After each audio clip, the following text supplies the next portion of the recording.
So by now, I've already done videos where I offer my unsolicited fixes for the problems in the first 3 Christopher Reeve Superman movies. It was fun, we all had some laughs, but now I kind of feel obligated to do the sort of spin-off 1984 movie Supergirl, starring Helen Slater, Faye Dunaway, and Peter O'Toole. And wow, this is one of the worst things I've ever watched. Part of it is that this is just a really bad movie. But also, this movie wants to be a spin-off of the Christopher Reeve Superman movies with a couple of references to Supergirl being Superman's cousin, and throwing in Lois Lane's heretofore unseen sister and Mark McClure's Jimmy Olsen. But it doesn't want to do any of the legwork that a spin-off usually needs to do to simultaneously stand on its own and ride the coattails of its predecessor. Like when you watch the TV series Angel, you get the backstory telling you what he was up to in the first 3 seasons of Buffy the Vampire Slayer, and Buffy herself even shows up a few times, at least until Angel's own series establishes itself and doesn't need the help of its parent series anymore. This movie wants to act like it has already done the legwork. It's weird because everyone in this movie acts like they already know who Superman is, and truthfully, even non-comic book readers watching this in 1984 or the present day will already know who Superman is. But it's still extremely bizarre that Kara has to come to Earth to look for this plot MacGuffin energy ball, or everyone in Argo City will die, and she doesn't immediately seek out her cousin to help her find it. Yes, we get a blink and you miss it reference to Superman being out of this galaxy during the events of this movie, but Kara still doesn't make the attempt to look for her cousin to help her.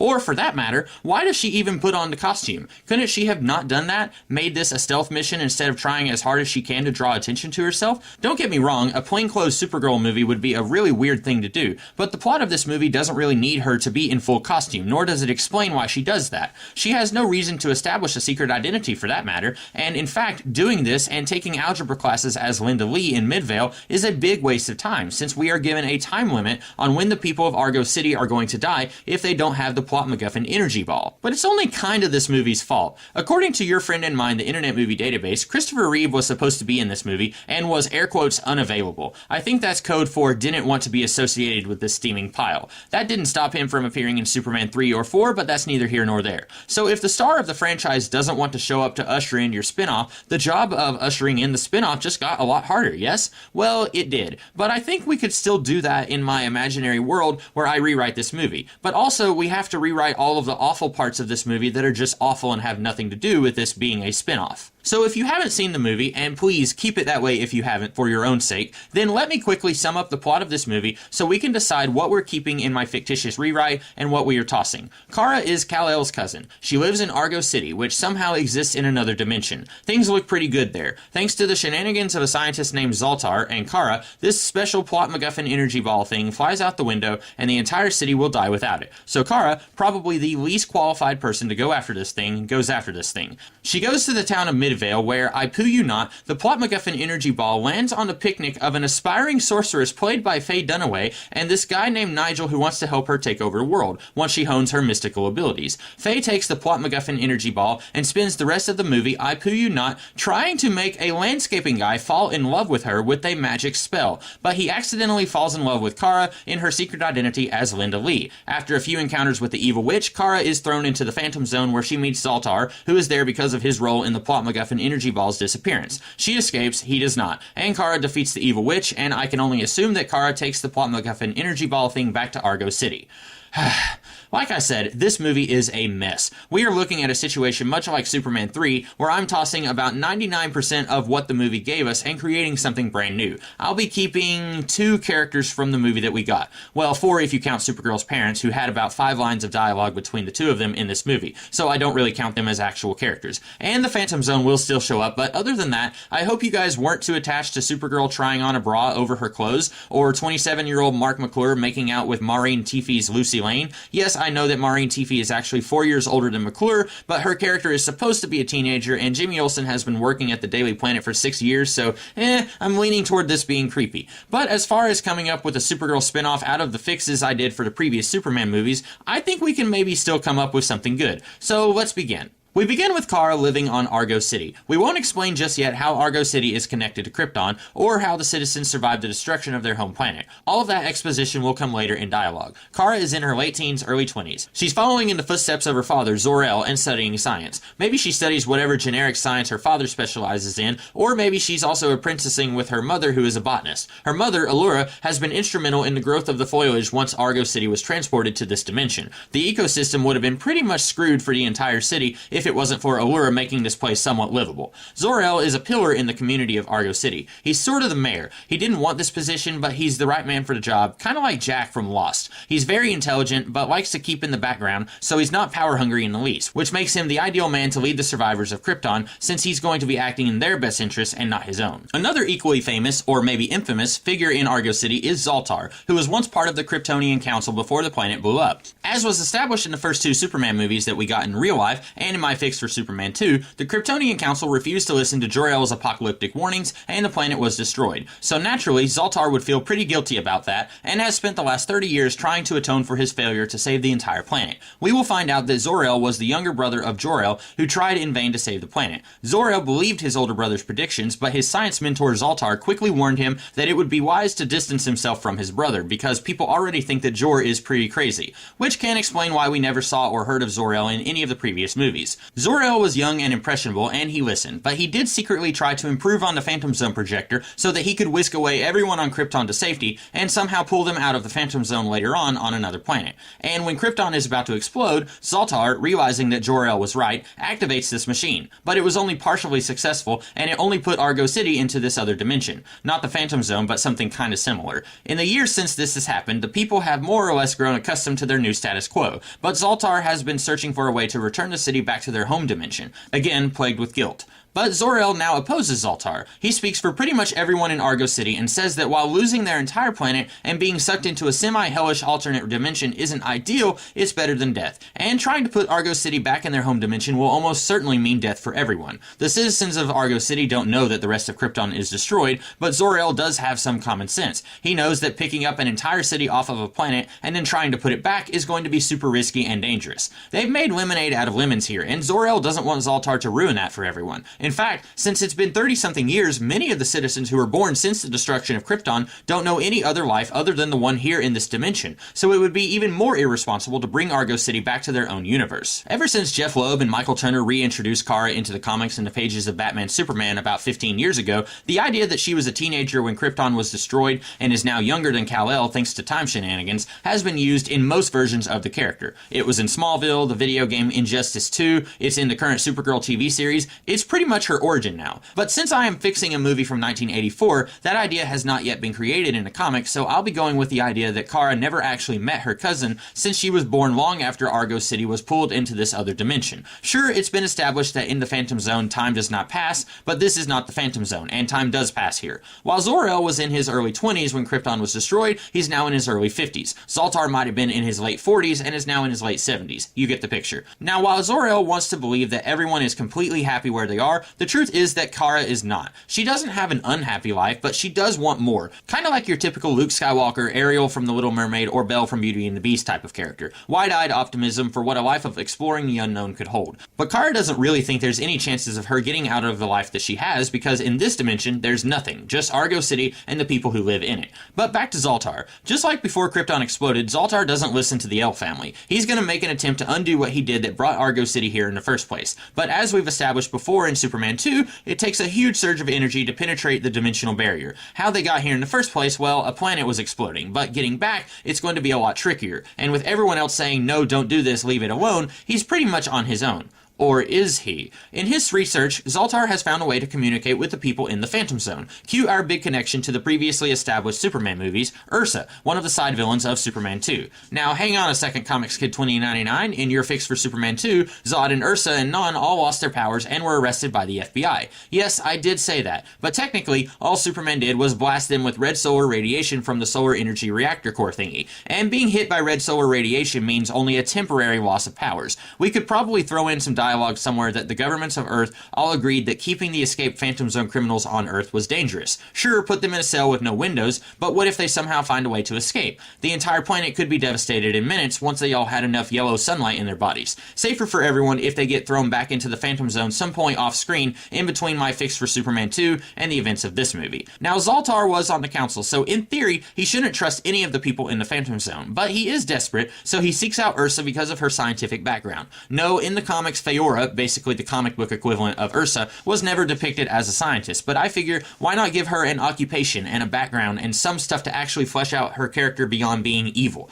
Zoltar basically wants an easy button on how to restore Argo City out of this dimension without a huge expenditure of energy. Ursa will probably give him some advice, but not enough so that he can actually succeed in his plan. If he succeeds, he has no reason to communicate with her, and she needs to keep him desperate so that she can try to manipulate him or someone else into releasing her and her fellow prisoners so that they can reign over what's left of Krypton. Maybe Ursa will even accidentally let it slip that Krypton is gone and all that's left is Argo City. But Zoltar doesn't believe her. She's deranged, she's been in the Phantom Zone for 30-something years, so he thinks. He doesn't know about the events of Superman 2. So Kara will be coming from her studies one day when she somehow discovers her father arguing with Zoltar. Probably more disagreements about whether they should attempt to bust out of this dimension or stay put. Zor-El and Zoltar will leave for some reason, and Kara goes snooping around Zoltar's lab. This is where she first meets Ursa, still trapped in the Phantom Zone. Maybe Ursa realizes that Zoltar, even though he's desperate, is not fool enough to release someone from the Phantom Zone, especially someone he helped sentence there in the first place. So she tells Kara that Zoltar is planning something very dangerous that could result in the destruction of all of Argo City. You know, Satan's tactics from the book of Genesis. Tell a partial half-truth. In this case, if Zoltar does it, you'll basically have a big city floating around in outer space and everyone would definitely die. Now, Kara is young and naive, but she's not dumb. She's heard about the Phantom Zone and she knows that Ursa would have been put in there for a reason. Ursa says she was misguided and her patriotism for Krypton led to her making the mistake of trying to overthrow the government to save the planet. Again, this is true, but Ursa acts like she regrets this when she really does not. Kara is still a little suspicious, but Ursa reminds Kara that Zoltar has been feuding with Zor-El for her whole life, and the future of Argo City has been at the center of their arguments. While Kara knows that Zoltar is not a bad man, she agrees with her father that he is misguided, and what Ursa says is beginning to make more and more sense. And remember, Kara also isn't 100% happy being stuck in Argo City, and in addition to what Ursa says about stopping Zoltar from doing something dumb, Kara thinks maybe Ursa, if she really is penitent of her actions, can help her find a way out of Argo City. So unfortunately, Kara releases Ursa. While Ursa was in the Phantom Zone, she instructed Zoltar on how to build a device that he thought would be able to easily bring everyone back to their own universe. What he actually built, though, was a replica of the solar energy reactor thingy that was a big part of my fix for Superman 2. Ursa was in Superman 2. She knows that yellow sunlight will give her an edge over everyone in Argo City, and if taking over Argo City doesn't work out for her, this thing will also provide the energy spike that would be needed to get out of this dimension and maybe go to Earth and get her revenge on Kal-El. Ursa pretty much immediately dismisses Kara now that she has what she wants. She blasts herself with yellow sunlight and flies to the center of Argo City to make an announcement in the change of leadership. And you may be thinking, if the actual buildings and infrastructure of Argo City was teleported to wherever they are now, then wouldn't the soil of Krypton, aka Kryptonite, be here and weaken Ursa? I'm thinking no, probably not. I like the idea that not all soil from Krypton is harmful to Kryptonians, but instead, it's just the radioactive elements that hurt them. After all, the citizens of Argo City have lived here for 30 years and they haven't been hurt. Anyway, Ursa starts monologuing. Some of you remember who I am. I once followed a great man who tried to save your planet, and you locked us up for our troubles. Since then, you have allowed what is left of our society to sit here, stagnate, under the leadership of one of the men who allowed our planet to be destroyed. Yeah, technically it's not Zor-El's fault that the council refused to listen to Jor-El, but Ursa isn't wrong in thinking that Zor-El could have joined General Zod in his rebellion, and maybe they could have overthrown the council and succeeded in saving the planet. So Ursa's speech gets the population riled up, since none of them ever knew that the planet was actually destroyed. As far as they knew, their city was separated from the rest of the planet, and everyone else was fine after a minor earthquake. Ursa, with her awesome powers that nobody else has, declares that Zor-El is unfit to lead the people of Argo City, and says that she will lead them into greatness and they won't fall into the same pitfalls their homeworld fell into before its destruction. Most everyone pretty quickly falls in line. They're not exactly willingly going to follow Ursa, but none of them can exactly oppose her, so there's not much that they can do. Now, it would make sense for Ursa to release everyone else from the Phantom Zone if she really is that interested in restoring Krypton to the glory they should have had. She would need other like-minded Kryptonians to help her do that. But while Ursa was loyal to Zod before the planet was destroyed, and willingly followed him on Earth, maybe now she sees an opportunity to take power for herself. Other than Kara, who watched her blast herself with the solar energy core reactor thingy, she's the only one who knows how to get these powers. So if she released everyone else, they would automatically demote her to number 2. Not to mention, under Zod's leadership, she's already witnessed him fail twice. It's mostly her being power hungry, but she's also thinking that it wouldn't make much strategic sense to release her leader only to have him fail again. So Kara releasing Ursa from the Phantom Zone will be the end of Act 1 of the movie. It may seem like this is like 10 minutes of plot, but I think setting up the political dissent between Zor-El and most of Argo City against Zoltar, and setting up Kara's desire for more than what Argo City has to offer her, that could take a little while to establish. So while most everyone is okay with Ursa taking over because what can they do, Zor-El and Allura and a few other people who remember Ursa from her failed coup, they go underground. What they and Ursa don't know is that the surface of this world their city landed on when they arrived in this dimension is laced with lead, so their plan works out very well in their favor. So a few of the anti-Ursists,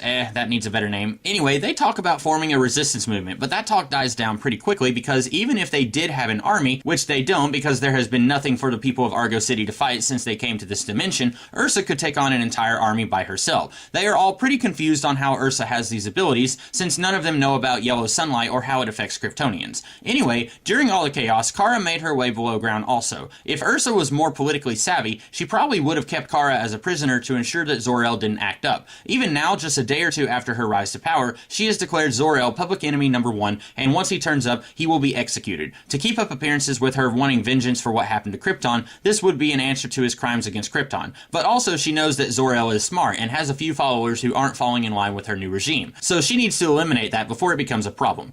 And I like the idea that while Ursa is physically more powerful than everyone in Argo City, she is not a leader, and was always better at following Zod's orders than taking over an entire city by herself. I like to think of Zod as being very shrewd and manipulative, and thus a very formidable opponent, even without his powers. While Ursa was pretty good at manipulating a teenage girl, she's not so great at keeping a hold of her power. So Kara feels incredibly guilty about this, and is afraid to tell anyone what she did. But with all the talk about trying to find some way to overthrow Ursa, she eventually comes clean to her parents. There's tears, but they hug and tell her that much of what Ursa said was true, and she used the truth as a weapon, so Kara doesn't need to feel too bad about what she did. And since Kara tells Zor-El about the machine, the anti-Ursists still needs work, now have a shimmer of hope against their newfound tyrant. Now all they have to do is sneak up to Zoltar's lab and use the machine on one or more of their own number. This is still problematic because Ursa has had time to hone her abilities, while they would have no experience with their new abilities. As discussion continues about how to deal with Ursa, we find that Kara is not the only person from the surface who found their way down here. Zoltar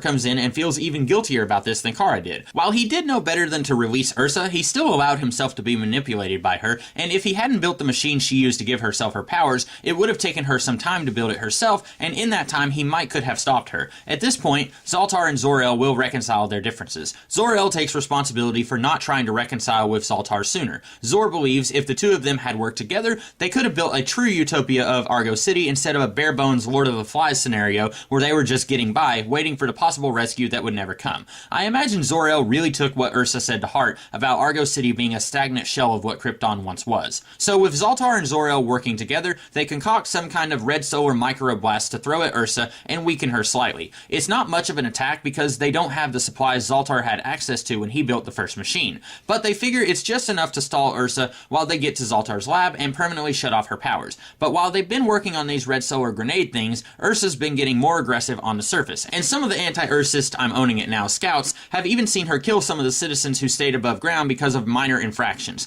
Zor-El entertains the idea of sending Allura and Kara to Earth. He mentions that when the Tremors first started on Krypton and Jor-El was investigating what it was, Zor heard Jor-El talk about the possibility of escaping Krypton's destruction to Earth. Zor-El says it's not ideal because Ursa might eventually get tired of ruling Argo City and follow them to Earth, but Zor-El says if he knew his brother, he would have sent his and Lara's son to Earth before Krypton was destroyed, and if he did, then Allura and Kara could get his help to stop Ursa if they fail to stop her here and now. Allura and Kara veto this idea, partly because they don't love the idea of leaving him behind while they go to safety, but Kara points out that this was her fault and she will not run away from a problem that she caused. In the movie we got, it makes no sense that Kara is the one who has to go get the plot MacGuffin energy ball since it really was Zoltar's fault that it went missing anyway. But here Kara was the one who released Ursa, so it makes more sense that she would feel obligated to stop this. So it's agreed that Allura and Kara aren't going anywhere, but Zor-El at least makes sure that they promise to stay underground where it will be marginally safer than storming Zoltar's lab where they could very easily get zapped with heat vision.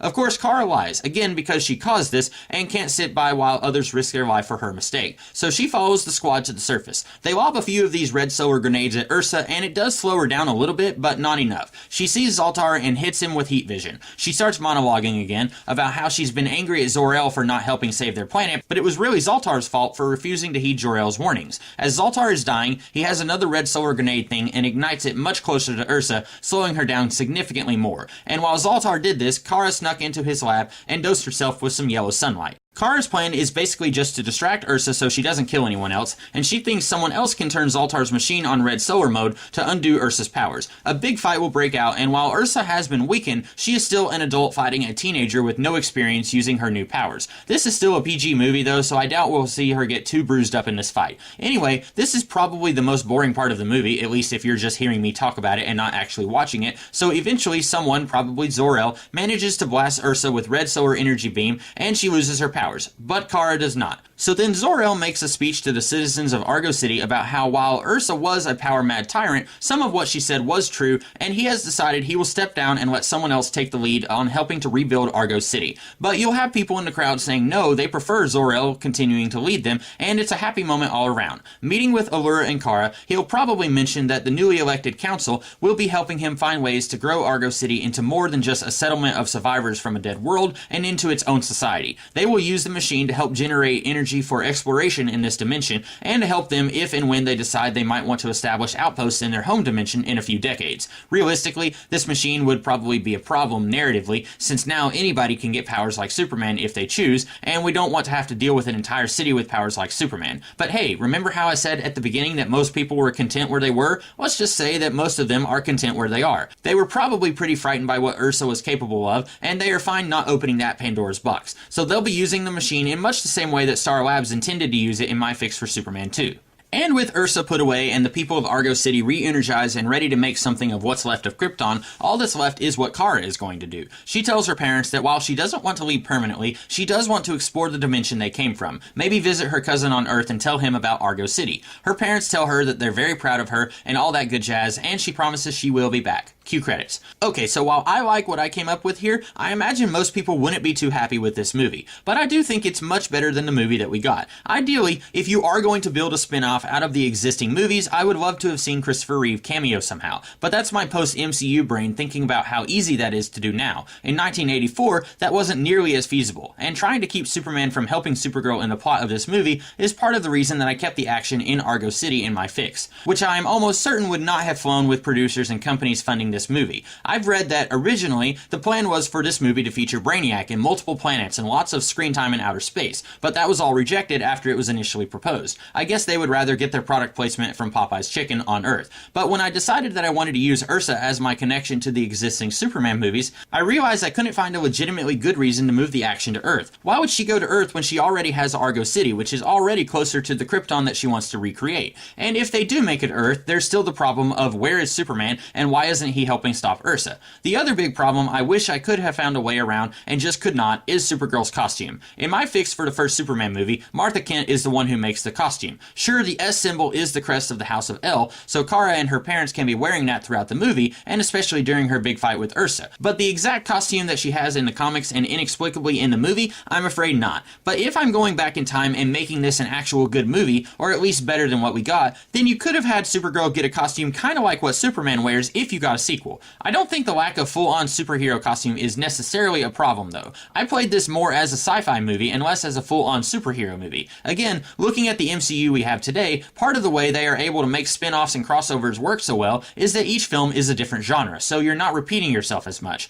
I tried my best to retain the character of Kara that we love from the comics, but not necessarily recreating Superman's status quo of her having a mild-mannered secret identity and stopping bad guys on Earth. That's fine in the comics since you have a lot more time to build a status quo for her and try to make it different than what Superman has. But in 2 hours, you don't have that kind of time. So in my estimation, the best way to do a spin-off and not have it rehash what we had seen in the Superman movies was to make this more science fiction-y while still keeping references and connections to the Superman movies. So that's about all that I have for this one. While the movie was a nightmare to go through, and I even watched it with commentary, so I suffered doubly for this one, I really enjoyed working through my fix of it. I hope you guys did too, and if you did, I hope you'll come back whenever I do a fix on Superman 4. And in the future, after I get through some of the Superman movies, I'll be doing fixes on other stuff, so be sure to throw out some suggestions of what you would want to see me take a crack at. I make no promises though. If I don't own a copy, I probably won't do a fix. But until then, be sure to check out my other videos. I'll see you later. Have a good one.